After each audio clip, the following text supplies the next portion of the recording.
Lalu kita bersabar dan berbaik sangka, berarti Allah mau mengganti dengan yang lebih baik lagi. Ini namanya hikmah. Akhirnya setelah saya dapat 2 motor gantinya, kira-kira kehilangan itu buat saya disyukurin atau disedihin? Syukurin. Alhamdulillah hilang motor, gitu kan ya? Kenapa saya gak bisa bilang hilang alhamdulillah di awal? Karena belum ngerti hikmahnya. Tapi kita harus yakin, pasti ada hikmahnya. Jangan banyak tanya, jangan banyak ngeluh, sabar dan berbaik sangka. Saya ketika ada kehilangan motor di awal tuh gak akan bilang alhamdulillah ya Allah, ini mau diganti ya sama Allah. Nah gitu kan. Kenapa? Karena kita manusia, sedih dulu. Begitu juga ketika kehilangan apapun, kehilangan seseorang, tiba-tiba SMS-nya kita udahan aja. Udah gitu SMS-nya gak bisa dibalas lagi. Kenapa? Langsung di blok. Dibalas udah gak masuk. Ya udah, tenang aja, nanti Allah akan ganti dengan yang lebih baik. Siapa yang lebih baik? Yang mau menghalalkan, bukan cuma pengen sama saya. Kenapa itu lebih baik? Karena kalau yang belum halal, gimana pun romantis makin nambah dosa. Kalau belum halal, makin romantis, makin lebay, makin gombal, makin nambah dosa. Kalau udah halal, makin romantis, makin vulgar, makin berpahala. Ada berpahala, apalagi yang itu. Ini artinya teman-teman coba kita pahami hikmahnya. Caranya nggak langsung ngerti pasti, butuh waktu. Karena kita nggak sekeren para nabi lah. Mungkin kalau nabi hanya dalam hitungan menit langsung ngerti. Kalau kita mungkin hitungan hari, hitungan bulan, hitungan tahun. Tergantung masalah dan tergantung tingkat kesolehan kita. Artinya yang pasti hikmah itu ada. Cuman Allah tunjukkan setelah beberapa lama. Sabar aja dulu dikit. Nanti akan ketemu, oh ternyata ini hikmahnya. Ya udah deh, kalau gitu saya rela dulu dengan musibah ini. Saya rela dulu diputusin, saya rela dulu kehilangan kerjaan, saya rela dulu mungkin gak jadi kerja di Indonesia, saya rela dulu mungkin gak dapat kampus A, B, C dan seterusnya. Saya rela. Kenapa? Karena kita udah ngerti hikmahnya. Ini yang terjadi kepada Musa. Kata Nabi Khidir, kamu tidak akan sabar. Kata Nabi Musa, saya akan berusaha untuk sabar. Gak apa-apa, ikutkan saya akan berusaha untuk sabar. Kata Nabi Khidir apa? Kalau kamu ikut bersama saya, jangan pernah tanya atau protes apapun yang kamu saksikan sebelum saya jelaskan kepadamu. Ini perjanjiannya. Jadi kalau kita pengen hikmah, jangan protes sama Allah. Kalau kita langsung yang satin naik. Pengen lihat kehendak hebat Allah di balik sebuah peristiwa, jangan ngeluh sebelum Allah tunjukkan. Sabar, diam, husnuzon. Cari tahu boleh, tapi jangan protes dan jangan mengeluh. Begitu kita mengeluh, maka Allah akan cabut hikmah itu dari peristiwa kita. Begitu kita protes, maka Allah akan hilangkan hikmah itu dari kehidupan kita. Sehingga kita gak pernah melihat keajaiban dari Allah. Karena setiap dikasih ujian, ngeluh. Setiap dikasih ujian, protes. Setiap dikasih masalah, nyalahin Allah. Akhirnya gak pernah belajar apa-apa. Nah, Nabi Musa, kata Nabi Khidir, kalau kamu ikut saya, jangan pernah nanya dan protes apapun yang kamu saksikan sebelum saya jelaskan. Kata Musa, siap, jalan. Fantalaqo, berjalanlah mereka berdua. Jalan ketemu laut, mereka numpang ikut satu perahu untuk nyebrang. Boleh saya? Kata pemilik perahu, boleh. Khidir itu karena kemana beliau pergi itu disukai orang. Beliau gak punya followers, tapi semua orang suka sama beliau. Kalau lihat Khidir itu orang langsung jatuh hati. Kenapa? Karena auranya itu orang-orang baik. Sehingga ketika Nabi Khidir bilang, boleh kami numpang untuk nyebrang sedikit, kata pemilik perahu, oh boleh Tuhan, silakan naik, gak usah bayar. Oke, numpang. Jalan, melintasi laut, sampai di seberang. Nabi Khidir sebelum turun, itu dilubangin tuh kapal, perahu. Bukan kapal, perahu. Dilubangin, lubang yang kecil, tapi bikin perahu itu gak bisa lagi berjalan karena bocor dan masuk air. Nabi Musa protes dong. Dan mungkin kalau kita ada di situ juga protes. Tadi kan kita dikasih tumpangan gratis, pemilik perahunya orang baik. Terus kita udah gak bayar, kenapa malah merusak? Apa yang engkau lakukan Tuhan? Kenapa engkau malah membocorkan perahu milik orang yang baik, yang udah memberi kita tumpangan? Nabi Khidir bilang, bukankah aku udah katakan kamu gak akan sabar? Ini hikmah teman-teman. Nabi Musa ingat lagi, oh ya Isa makanya maafkan saya lupa, jangan tinggalkan saya ya, saya janji gak akan nanya lagi setelah ini. Ya udah jalan. Walaupun dalam hati Nabi Musa, kenapa ya, kok bisa gitu ya, kok bisa gitu ya, masih nanya kan, cuman gak ngomong. Jalan, gak lama kemudian jalan di sebuah kampung, ketemu anak kecil. Ghulam itu bukan pemuda, anak kecil. Anak kecil ini tiba-tiba langsung dibunuh sama Nabi Khidir. Ada riwayat mengatakan dipatahin lehernya sama Nabi Khidir. Coba siapa yang nggak akan protes melihat kejadian ini di depan mata? Langsung Nabi Musa, apalagi Nabi Musa kan orangnya tegas ya. Nabi Musa langsung nanya, Tuhan, kenapa kamu bunuh anak yang belum punya dosa? Apa salah dia? Kan dia nggak pernah nyakitin siapa-siapa, kata Nabi Musa. Kata Nabi Khidir, bukankah aku sudah mengatakan kamu nggak akan sabar menunggu penjelasan? Nabi Musa bilang, ya udah, ya udah nih terakhir nih. Sekali lagi kalau saya protes, silakan tinggalkan saya. Ini terakhir, maaf saya lupa, maaf. Walaupun masih melihat anak itu kasihannya, ini kok bisa gini orangnya. Dia pergi lagi. Jalan sampai udah lelah semalaman, pas sampai di sebuah kampung, mereka minta nginep di salah satu tempat di kampung itu. Tidak ada seorang pun yang mau memberi tempat menginap, tempat bermalam. Semua penduduk kampung itu pelit, kikir, dan orangnya individualis banget. Semua tutup pintu, mereka gak dapat tempat penginapan. Sampai mereka akhirnya menginap di sebuah tempat yang bangunannya itu sudah hampir rubuh.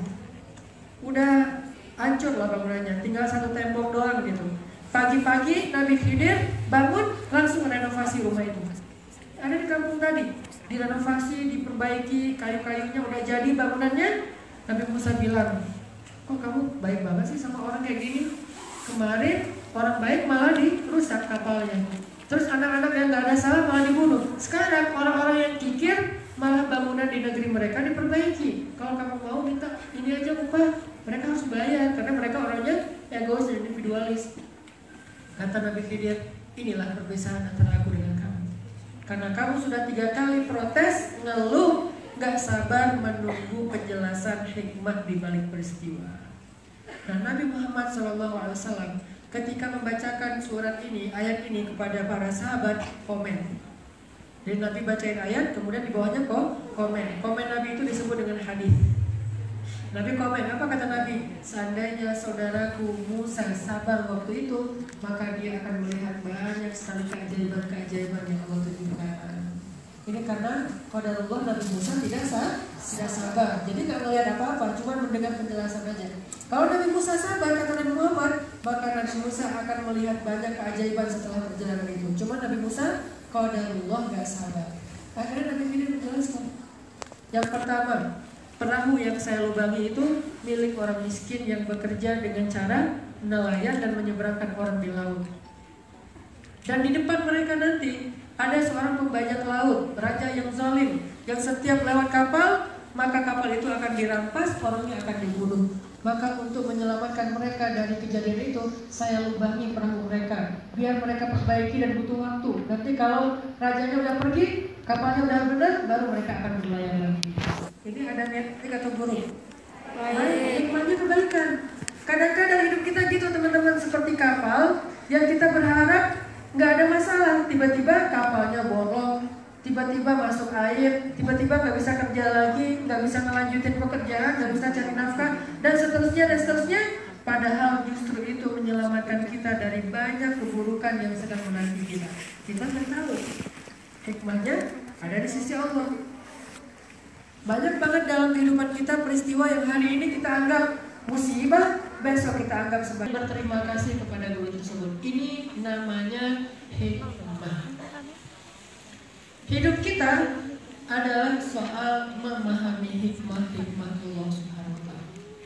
Itulah perjalanan hidup kita. Salah satu misinya memahami apa sih hikmah di balik ini, apa sih kehendak Allah di balik ini, apa sih maunya Allah di balik ini. Di antara sekian banyak peristiwa yang kita alami, terutama peristiwa yang kita gak nyaman, terutama musibah, ujian, takdir-takdir dan ketentuan yang kita hindari malah terjadi. Ini semuanya kita gak akan nyaman kalau kita tidak mengerti tentang hikmah.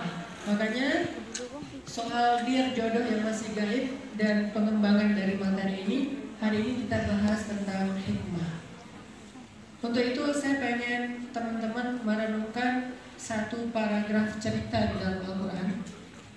Ceritanya sebetulnya terkenal, cuman mungkin sekarang kita coba refresh kembali semangat dan pemahaman kita. Cerita tentang pertemuan Nabi Musa dengan guru beliau ahli hikmah, yaitu Nabi Khidir. Ada di surat apa itu? Yuk coba kita buka surat Al-Kahfi. Kita dengarkan, saya akan tilawah kisah Nabi Musa mencari Khidir di dalam surat Al-Kahfi. Surat keberapa? 18 ayat 60. Saya akan baca dari ayat 60 sampai ayat 82.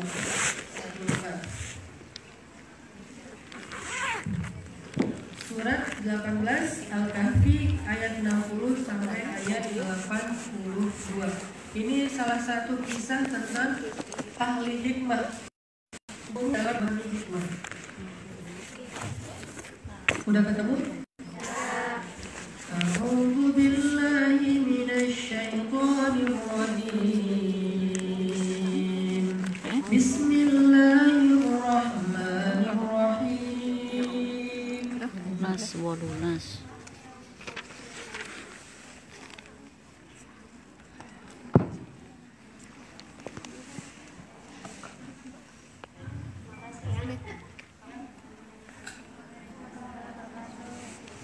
Aku bismillah udah dapat hadiah.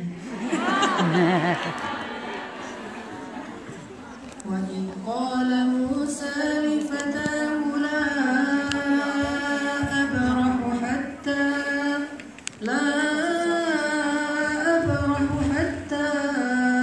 ablugha majma'al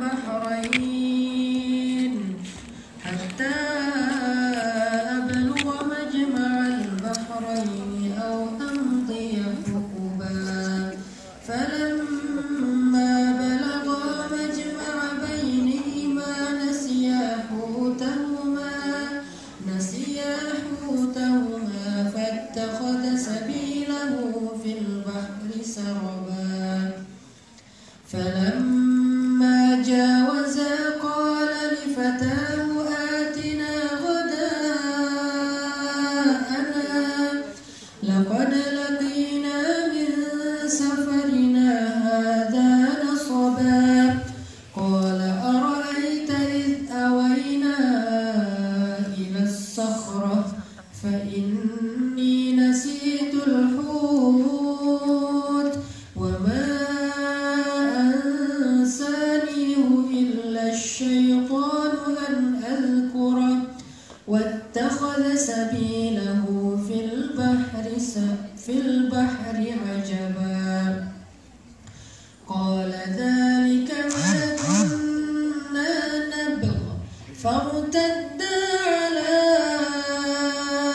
atharihima qasasa fawajada 'abdan min 'ibadina atainahu rahmatan min 'indina wa 'allamnahu min ladunna 'ilma qala lahu Musa hal attabi'uka 'ala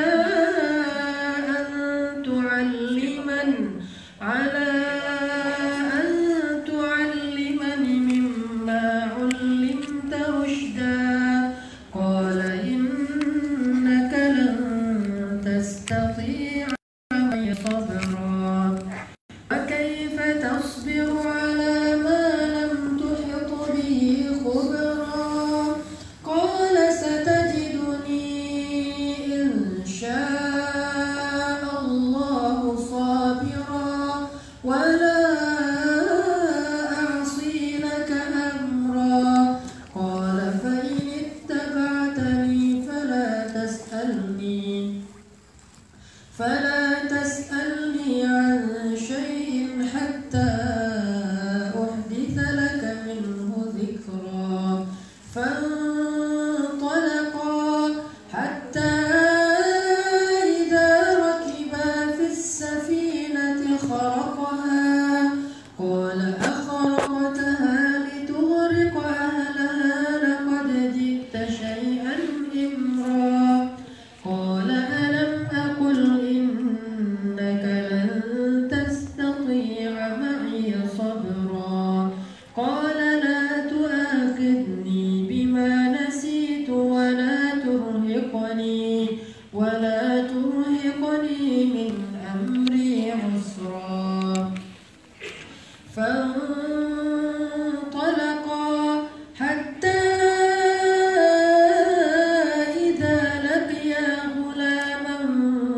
قتله قال أقتلت نفسا زكية بغير نفس لقد جئت شيئا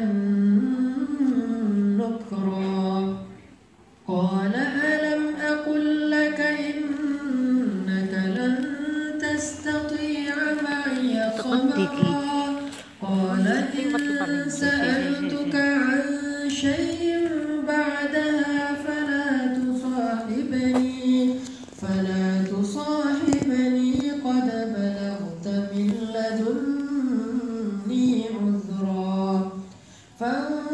فانطلقا حتى إذا أتيا أهل قرية استطعما أهلها فأبوا أن يضيفوهما فوجدا فيها جدارا يريد أن ينقض فأقامه قال لو شئت لاتخذت عليه أجرا قال هذا فراق بيني وبينك سأنبئك بتأويل ما لم تستطع عليه صبرا أما السفينة فكانت لمساكين يعملون في البحر فأردت أن أعيبها وكان وراءهم ملك يأخذ كل سفينة غصبا وأما الغلام فكان أبواه مؤمنين فخشينا أن يرهقهما طغيانا وكفرا فأردنا أن يبدلهما ربهما خيرا منه زكاة وأقرب رحما وأما الجدار فكان لغلامين يتيمين في المدينة وكان تحته كنز لهما وكان أبوهما صالحا فأراد ربك أن يبلغا أشدهما ويستخرجا كنزهما رحمة من ربك وما فعلته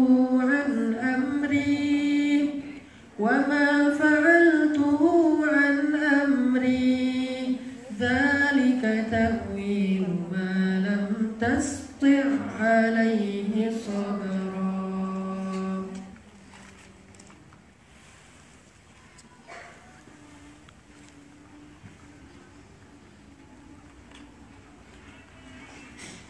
Dan ingatlah ketika Musa berkata kepada muridnya. Terjemahannya muridnya Ustaz? Ada kalimat yang lain? Terjemahannya yang paling tepat itu adalah murid, bukan pembantu ya, karena waktu itu Musa ditemani oleh murid beliau yang bernama Joshua, yang kelak Yusha akan menjadi nabi berikutnya setelah Nabi Musa dan Harun. Jadi Yusha itu salah satu nabi di antara sekian ribu nabi, karena jumlah nabi kan sebagian ulama bilang 124 ribu kurang lebih. Yang terkenal itu sekitar 25 yang kita hafal, plus biar satu lagi ya, kan terkenal juga kan. Padahal masih ada Nabi Daniel, masih ada Nabi Joshua, masih ada banyak nabi, termasuk Maryam. Sebagian ulama mengatakan dia satu-satunya nabi dari golongan cewek, Maryam. Walaupun sebagian besar ulama bilang dia bukan nabi, orang soleh, tapi ada sebagian ulama mengatakan Maryam itu nabi. Bahkan ada yang mengatakan Imran, ayahnya Maryam juga nabi, tapi bukan rasul. Intinya adalah nabi itu banyak. Termasuk di dalam ayat ini muridnya Musa yaitu Yusha. Kata Musa, aku tidak akan berhenti berjalan sebelum sampai ke pertemuan dua laut. atau aku akan berjalan terus sampai bertahun-tahun. Maka ketika mereka sampai di pertemuan dua laut itu, mereka lupa dengan ikannya, lalu ikan itu melompat mengambil jalannya berenang ke laut yang luas. Ketika mereka telah melewati tempat tersebut, Musa berkata kepada muridnya, "Bawakanlah kemari makanan kita atau ikan. Aku telah merasakan letih dan lapar karena perjalanan kita ini." Dia muridnya menjawab, "Tahukah engkau wahai Tuan, ketika kita mencari tempat berteduh di batu tadi, aku lupa menceritakan tentang ikan dan tidak ada yang membuat aku lupa kecuali setan. Dan ikan itu mengambil jalannya berenang ke laut dengan cara yang aneh sekali." Kemudian Musa berkata, "Itulah tempat yang kita cari." Lalu keduanya pun kembali mengikuti jejak mereka semula ke tempat tadi. Lalu mereka bertemu dengan seorang hamba di antara hamba-hamba kami yang telah kami berikan rahmat kepadanya dari sisi kami, dan yang telah kami ajarkan ilmu kepadanya dari sisi kami. Musa berkata kepada hamba itu, "Bolehkah saya mengikuti Anda agar engkau mengajarkan kepada saya ilmu yang benar yang telah diajarkan kepadamu untuk menjadi petunjuk?" Laki-laki itu menjawab, "Sungguh engkau tidak akan sanggup bersabar bersamaku. Dan bagaimana engkau akan dapat bersabar atas sesuatu sedang engkau belum mempunyai pengetahuan yang cukup tentang itu?" Dia Musa berkata, "Insya Allah akan engkau dapati aku orang yang sabar, dan aku tidak akan menentangmu dalam urusan apapun." Laki-laki itu berkata, "Jika engkau mengikutiku, maka janganlah engkau menanyakan kepadaku tentang sesuatu apapun sampai aku menjelaskannya kepadamu." Lalu berjalanlah mereka berdua hingga ketika keduanya menaiki perahu, lalu dia melubangi perahu tersebut. Musa bertanya, "Mengapa engkau melubangi perahu itu? Apakah untuk menenggelamkan penumpang-penumpangnya? Sungguh engkau telah berbuat suatu kesalahan yang besar." Laki-laki itu menjawab, "Bukankah sudah aku katakan bahwa sesungguhnya engkau tidak akan mampu bersabar bersamaku?" Musa berkata, "Janganlah engkau menghukum aku karena aku lupa, dan janganlah engkau membebani aku dengan sesuatu kesulitan dalam urusanku." Maka kemudian berjalanlah keduanya hingga keduanya berjumpa dengan seorang anak kecil. Maka dia membunuhnya. Musa bertanya, "Mengapa engkau membunuh anak kecil yang masih bersih suci? Bukan karena dia membunuh orang lain. Sungguh engkau telah melakukan satu kejahatan yang mungkar." Laki-laki itu menjawab, "Bukankah sudah kukatakan kepadamu bahwa engkau tidak akan mampu bersabar bersamaku?"